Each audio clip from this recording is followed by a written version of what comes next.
Film की शुरुआत होती है वेनिस से, जहाँ एक नीलामी घर में काफी कीमती चीजों की नीलामी होने वाली थी। इसीलिए बड़े बड़े अमीर लोग मास्क पहनकर यहाँ बैठे हुए थे। टीवी पर हम कहानी के मेन कैरेक्टर को देखते हैं, जिसका नाम साइरस था। वो काफी स्मार्ट था और एक बार फिर यहाँ अपने साथियों के साथ चोरी का प्लान कर चुका था। यहाँ हमें साइरस की टीम के बारे में बताया जाता है, जिनमें सबसे टॉप पर वो खुद था। फिर थी पायलट लड़की, एक था लॉक मास्टर, जो हर तरह के मुश्किल लॉक्स को भी आसानी तोड़ सकता था। एक लड़की हैकर थी और लड़का था इंजीनियर। एक बड़ी उम्र का आदमी भी होता है जो इनके चोरियों में मदद करता था। इस वक्त वो साइरस के साथ नीलामी घर में आया हुआ था। यहाँ हर जगह पर कैमरास भी लगाए हुए थे, जिन पर पुलिस की नजर थी। और सबसे सीनियर ऑफिसर का नाम एबी होता है। काफी वक्त पहले वो साइरस से मिली थी, इनकी दोस्ती हो गई थी। पर जब एबी को पता चला कि वो कितना बड़ा चोर है, तो एक मिशन पर इसने साइरस को पकड़ने का प्लान बनाया। लेकिन वो क्योंकि काफी चालाक था, इसलिए भाग गया था। लेकिन इस बार एबी अपनी टीम के साथ पूरी तरह से तैयार थी कि जैसे साइरस चोरी करेगा, ये उसी रंगी हाथों पकड़ लेगी। और अब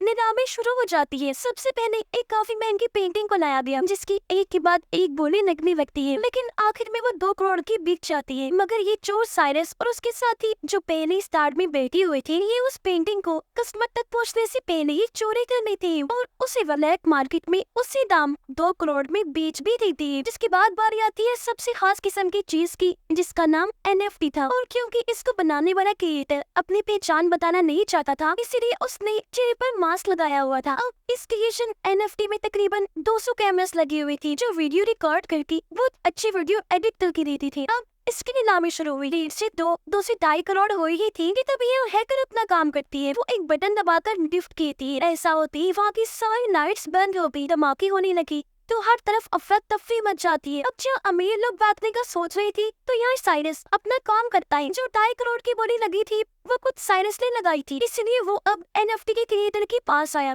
कहता है कि आप मेरे ठिकाने पर ही आ जाओ, एनएफटी भी वही दे दी जाएगी और पैसे भी हम वही दे देंगे। अब ये सारी चीजें ऊपर बैठी एबी देख रही थी, पर साइरस और उसकी टीम जो यहाँ से भाग रही थी, उनके पीछे पीछे एबी और उसकी टीम पड़ जाती है। वो खास किस्म की कश्ती स्पीड बोर्ड में बैठ जाती है। पुलिस को चकमा देकर समंदर के बीच में आ गई। इन्होंने बैरियर्स खड़े कर दिए, जिससे पुलिस पीछे अटक गई और ये लोग यहाँ से आगे निकल जाते हैं। ये लोग अपने ठिकाने और शिप में पहुंचे। जाएगी एनएफटी की लेन देन के बाद वो पार्टी करती है। एबी जो अभी भी छानबीन कर रही थी, वो नीलामी में आई लोगों की वीडियो बड़े गौर से देख रही थी। उसकी नजर साइरस के साथी हेल्पर पर गई, जो अभी भी वही था, इसलिए ये लोग उस तक पहुंचकर उसे पकड़ लेते हैं। उधर पता चला कि इन चोरों ने जब एनएफटी को चोरी किया, तो ब्लैक मार्केट में उसकी कीमतें बढ़ती गई। 3 से 4, 4 से 5, फिर 8 करोड़ हो गई। और उसे एक्टिवेट चलाने के लिए इन्हें असली मालिक की जरूरत थी, इसलिए ये उस क्रिएटर को भी उठा लाई थी। साइरस उससे बात करता है, कहने लगा कि तुम्हारा एनएफटी मार्केट में 2.5 करोड़ का बिकला था, वो अब चोरी होने की वजह से ब्लैक मार्केट में 8 करोड़ का बिकेगा। तुम्हें लगता है हमने तुम्हें ऐसे अगवा किया? नहीं, बल्कि ब्लैक मार्केट में बेचकर आधा मुनाफा तुम्हें भी देंगे। इससे तुम्हारा हमारा दोनों का फायदा होगा, तो टेंशन ना लो, जम के पार्टी करो। साइरस की टीम का हेल्पर एबी के सामने बैठा हुआ था और सभी सवालों की उल्टे सीधे जवाब दे रहा था। एबी कहती थी कि मैं तुम्हें जेल में डाल दूंगी और सबके सामने तुम्हारी सच्चाई ले आऊंगी। बेहतर होगा कि तुम अपनी टीम के बारे में हमें सब कुछ बता दो। तो हेल्पर कहते हैं कि मेरी टीम इस वक्त लंदन में है, अगर उन्हें पकड़ना है तो मेरे साथ वहाँ जाना होगा। इसलिए अब एबी अपने साथियों के साथ लंदन की पुलिस डिपार्टमेंट में जाती है। यहाँ उसकी मुलाकात एक और ऑफिसर से हुई, जो उसे बताता है कि मुझे खुफिया तरीके से पता चला है कि सबसे बड़ा माफिया, जिसका नाम लार्स है, उसने हाल ही में मार्केट के शेयर्स के साथ हेरा फेरी की है, जिससे कीमतें ऊपर नीचे होने की वजह से उसे बहुत मुनाफा हुआ है। मगर इस मुनाफे की वजह मार्केट की चीजों की कीमतों की उलट पलट नहीं, बल्कि एन का पानी पूरे शहर में फैला दिया, जिससे वहाँ बाढ़ आ गई, घर डूब गई, लोगों की जाने चली गई। तो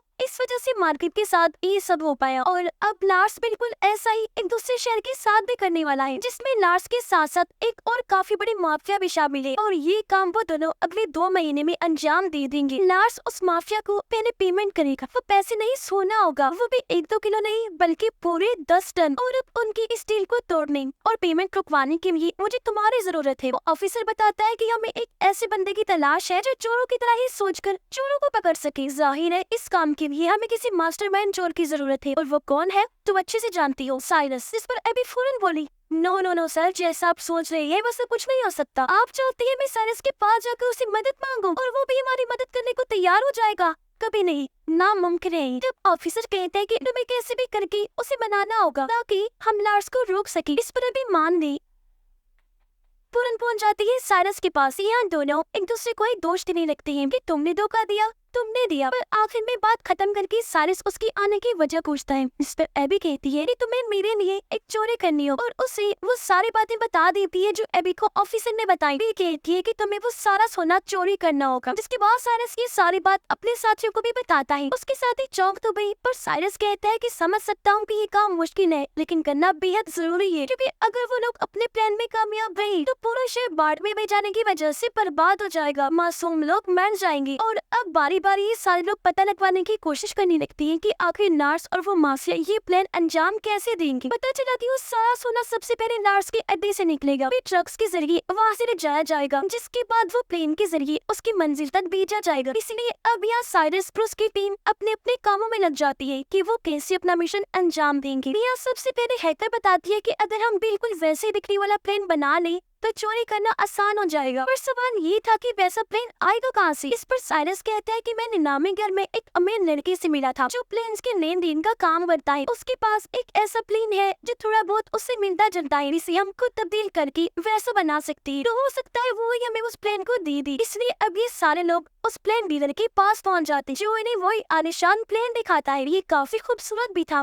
लेकिन इसे उड़ाना मना था क्योंकि इसमें कई सारे एलईडी ग्लास लगे हुए थे, साथ ही बहुत ज्यादा शोर भी था। इसलिए डीलर अपना प्लेन देने से मना कर देता है, लेकिन एबी उसे ये बता देती है कि मैं पुलिस वाली हूँ, इस तरह के प्लेन रखना वैसे भी गैर कानूनी है, और अगर तुमने ये हमें ना दिया तो जेल की हवा खाओगी। जिस पर आखिर वो मान ही जाता है। अब प्लेन तो मिल गया था, तो अगला सबसे बड़ा मसला ये था कि रडार पर हेरा फेरी कैसे की जाए, जिसके लिए इन्हें बनाना होगा PSI, जो इस तरह के सिग्नल्स बनाएगा जिससे हालांकि हवा में 2 ही प्लेन्स उड़ रही होंगी, मगर वो सिग्नल सिर्फ एक ही प्लेन दिखाएगा। लेकिन यहाँ एक छोटा सा मसला था, मतलब जब इन दोनों प्लेन्स को इधर से भी ऊपर नीचे करेंगी तो कुछ वक्त के लिए रडार पर ही दोनों ही प्लेन्स नजर आएंगे, जो हेडक्वार्टर में बैठे हुए लोग देख लेंगे। इसलिए इन्हें वहाँ अपने किसी खास आदमी को बिठाना था। जिस पर एबी कहती है कि एयरपोर्ट पर मैं एक ऑफिसर को जानती हूँ जो मेरा दोस्त है, वो हेडक्वार्टर में ही बैठा होता है, तो हमारा काम वो कर देगा। इसलिए ये अब उस ऑफिसर से जा मिले जो व्हील चेयर पर था। इन्होंने अपनी बात रखी, जिसके लिए वो साफ साफ मना कर देता है कि सॉरी, मैं ये काम नहीं करूंगा क्योंकि इसमें चोरी शामिल है। नहीं, बिल्कुल नहीं। पर तभी साइरस कहता है कि मैं इस काम के बदले तुम्हें 10 लाख दूंगा, जिसके लिए वो ऑफिसर मान गया। तो ये सारी टीम अपने अपने काम पर लग जाती है और इस प्लेन को ये लोग बदलने में लग जाते हैं, मतलब कि रंग वगैरह करती है ताकि दूसरे प्लेन की तरह लगने लगे। जिसके बाद PSI की मशीन बनाई जाती है जो सिग्नल्स में हेरा फेरी करने की, पर उसका साइज बड़ा लग रहा था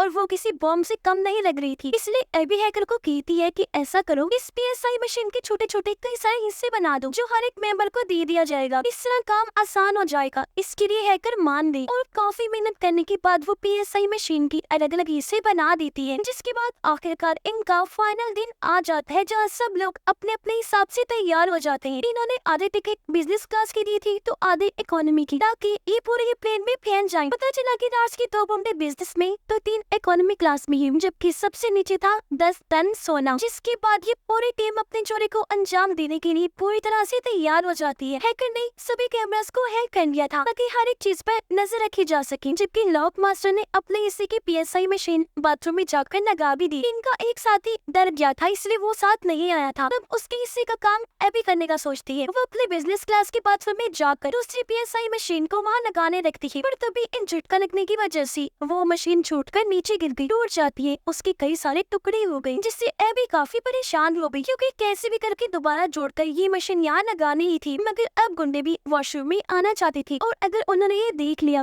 तो इनका प्लान चौपट हो जाएगा। लेकिन यहाँ ठीक वक्त पर साइरस आ गया और अब ये दोनों मिलकर मशीन को जोड़कर वहाँ लगा ही देते हैं, जबकि पायलट अपनी जहानत से अपने वाले प्लेन को उड़ाकर उस बड़े वाले प्लेन के नीचे ले आती है। साथ ही PSI के एक्टिवेट होने का इंतजार करने लगती है ताकि दोनों प्लेन्स की रडार का एक ही सिग्नल जाए। इसीलिए अभी हेडक्वार्टर के रडार में 2 ही प्लेन्स की सिग्नल्स आ रही थी, जो देखकर एयरपोर्ट ऑफिसर की साथी कहती है कि हमें इस बारे में ऊपर खबर कर देनी चाहिए। जिस पर वो ऑफिसर इन्हें एबी का साथी जवाब देता है कि ये मामूली सी खराबी होगी, 2-3 मिनट में ठीक हो जाएगी। वो उसे अपनी बातों में उलझाने लगा। जिस बीच PSI के एक्टिवेट होते ही पायलट अपने वाले प्लेन को दूसरे प्लेन से कनेक्ट कर लेती है। ऐसा होते ही सिग्नल मिलने लगे, जिससे अब रडार पर बस एक ही प्लेन नजर आने लगता है। तब ऑफिसर अपने साथी को कहता है, देखो मैंने कहा था ना ये खराबी है, लोग ठीक भी हो गए।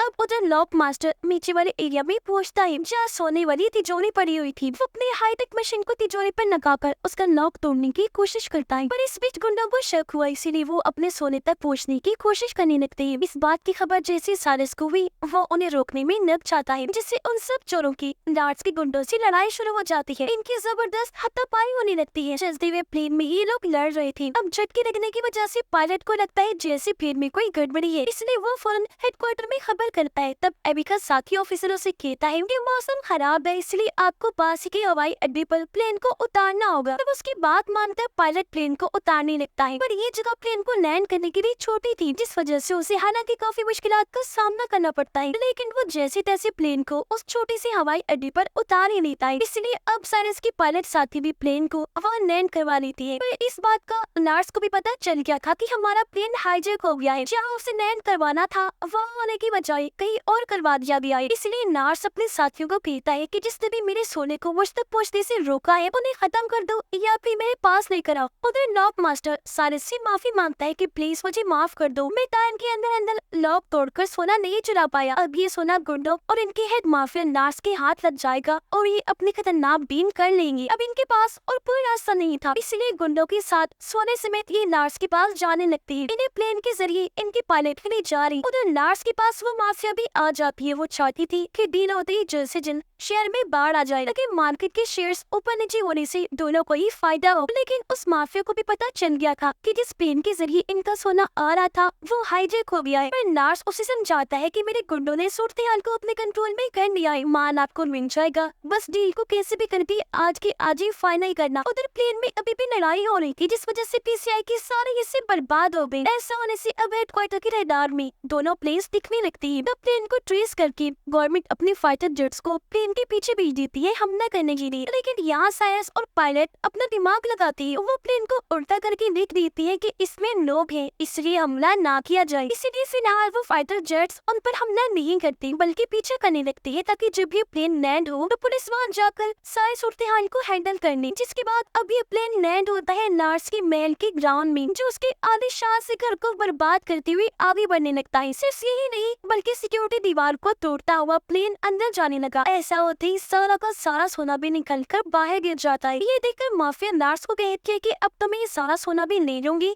साथ ही हमारी देवी भी कैंसन। जो कहकर वो यहाँ से जाने लगी, पर नार्स जिसे गुस्सा आ गया था वो उसे शूट करके मार देता है। अब तो भी यहाँ वो पुलिस भी आ गई जो इनका पीछा कर रही थी। वो इन्हें चारों तरफ से घेर लेती है। पुलिस जैसे नार्स को पकड़ने लगी, वो कहता है कि ये मेरा अपना घर है और ये चोर यहाँ आए थे उस माफिया औरत के साथ डील करने के लिए। असली गुनाहगार माफिया ये है, इन्होंने ही उस माफिया औरत को मारा है, तो आप इन्हें पकड़ कर ले जाए। पर यह साइरस अपना दिमाग लगाता है। वो प्लेन की एलईडी ग्लास और एनएफटी क्रिएशन की रिकॉर्डिंग से पुलिस को ये दिखा देता है कि असली गुनाहगार नार्स माफिया ही है। इसलिए औरत माफिया से सोने की डील की थी, पूरे शहर को बर्बाद करने की प्लानिंग थी, इसलिए नार्स को पुलिस गिरफ्तार कर लेती है। इस मिशन में एबी और लेनन का ऑफिसर भी शामिल था, जिनका मकसद ही इस डील को रोकना था। तो इसमें कामयाब होने की वजह से वो सारा सोना पुलिस अपने साथ ले जाती। एबी साइरस की टीम का हिस्सा बन जाती है। यहाँ पता चला कि एबी जब बच्ची थी तो उसे एक पेंटिंग काफी पसंद आ गई थी, जो अब साइरस उसे गिफ्ट करने का सोचता है ताकि एबी उससे मुतासिर हो जाए और ये लोग फिर से एक हो जाएं। जिसके बाद यहाँ सबसे बड़ी बात सामने आती है। असल में लॉक मास्टर ने सारा सोना वहाँ से निकाल लिया था, वहाँ असली सोने की बजाय नकली सोना रख दिया था और इस तरह करके दिखाया जिससे वो तिजोरी तोड़ने में कामयाब नहीं हुए। यानी कि जो सोना पुलिस के हाथ लगा था वो सिर्फ सोने जैसे दिखने वाली लोहे की ईंटें थी, जबकि असली सोना तो उसी वक्त आसमान से गायब कर दिया गया था और ये लोग उसे अपने ठिकाने पर भी भिजवा चुके थे। यानी ये चोर एक बार फिर अपने मास्टरमाइंड की वजह से इतनी बड़ी चोरी अंजाम देने में कामयाब रहे थे। ये लोग फिर अपना सोना लेने के लिए जाते हैं। सब इतनी बड़ी कामयाबी पर एक दूसरे की गले लगकर मिलते हैं। इनकी खुशी का कोई ठिकाना नहीं। Thank you for watching.